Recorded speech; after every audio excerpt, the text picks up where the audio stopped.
You know, it doesn't matter if you're on a massive construction site or just changing a light bulb in your living room. The second your feet leave solid ground, the whole game changes. Today, we're going to break down working at heights and fall protection. Because when it comes to saving a life, it really truly starts with the details. Okay, let's just get right into it. To really understand why this is so critical, we have to start with a pretty tough look at the reality of the situation. And trust me, the danger is often way closer than any of us think. This slide really gets to the core of it all. I mean, just look at that number. Falls are one of the top 3 causes of death on the job. And the image itself, that first-person view, the family below, it's just gut-wrenching. This isn't just a statistic, you know? It's a moment that shatters lives. And the crazy part is, it almost always comes down to one of 3 things: a simple loss of balance, using equipment the wrong way, or just a split second where you're not paying attention. So that begs the question, right? How do these tragedies, these totally preventable falls, actually happen? It's almost never some big, dramatic equipment failure. Nope. More often than not, it's a series of small, what seem like tiny, insignificant choices that just add up to disaster. And when you look at the data, most of these accidents fall into one of 3 buckets. First, you've got issues with ladders. Then, you've got unstable platforms or scaffolding. And finally, there's the one we're all guilty of sometimes, taking shortcuts during what seems like a simple, everyday task. Let's dig into these a little more. Let's talk about ladders, because this is where so many accidents happen. Come on, be honest.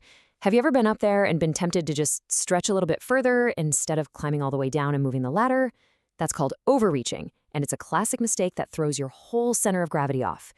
That, or setting a ladder up on uneven ground, or trying to kind of scoot it over while you're still on it, it's just a recipe for disaster. And this right here perfectly shows that psychological trap we can all fall into. We think, oh, it's just a light bulb. It'll only take a minute. So what do? We grab the nearest office chair. We don't bother clearing the space around us. We tell ourselves we don't need a proper stepladder. But that little phrase, it'll only take a minute, is so often the last thing people think right before a life-changing fall. But here's the thing. This is the most important message in this entire explainer. The one thing I really want you to take away from all this is simple. Nearly every single one of these falls is preventable. So the real question is, how? Well, we're going to start with the absolute bedrock of ladder safety. Don't think of it as just a rule, though. Think of it more like a simple mental trick that forces you to be mindful. It's called the 3-point rule. So what is it? It's pretty much exactly what it sounds like. Anytime you are moving up or down a ladder, you must keep 3 points of contact. That's 2 feet and 1 hand, or 2 hands and 1 foot, physically on that ladder at all times. Period. No exceptions. And you can see it in action perfectly right here. See how the climber always maintains that secure 3-point contact. And just as important, notice they're always facing the ladder. This isn't just a nice little tip. This is your #1 defense against a sudden slip or a loss of balance. Okay, so the 3-point rule is fundamental. It's your foundation. But it's really just one tool in a bigger safety toolkit. And that toolkit includes having the right gear and, maybe even more important, having the right knowledge about how and when to actually use it. See, good technique alone isn't always going to be enough. The standard is pretty clear. If you're doing any work above 2 meters, that's about 6.5 feet, and there are no guardrails, you have got to use personal fall protection. We're talking a full-body harness fitted correctly and clipped into a solid anchor point that's above your waist. That gear is, quite literally, your lifeline. So let's circle back to those tempting shortcuts for a second. We've all seen it happen, maybe we've even done it, standing on a wobbly stack of boxes, an office chair on wheels, or an upside-down paint can. There's a reason we call these things hidden killers. They were never, ever designed to support a person's shifting body weight, and they can just give out without any warning at all. So what does doing it right actually look like? Well, this picture basically captures the whole system. It's not just about one thing. It's about having multiple layers of safety all working together. You've got a proper, certified A-frame ladder on stable ground. You have a spotter, a second person there to hold the base and help out. You've got a helmet.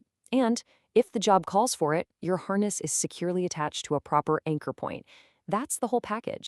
This table right here, this is basically your cheat sheet. It sums up all the key takeaways into a super simple list of do's and don'ts. Don't stand on the top rungs. Do keep your center of gravity low and between the rails. Don't carry tools up in your hands. Do use a tool belt or a rope. This is the kind of mental checklist you should be running through every single time you set up a ladder. So, we've gone through the risks, we've talked about what causes these falls, and we've walked through the solutions. But all this data, and all these rules, it all really boils down to one simple, powerful, and very personal idea. Let's just end on this. The next time you're about to step onto a ladder or work near an edge, just remember this quote: "Safety is not an option, it's the only way home." All the details we've covered, the 3-point rule, the right gear, the right mindset, they aren't just annoying regulations. They're the choices that make sure that you and everyone you work with gets to go home safely at the end of the day.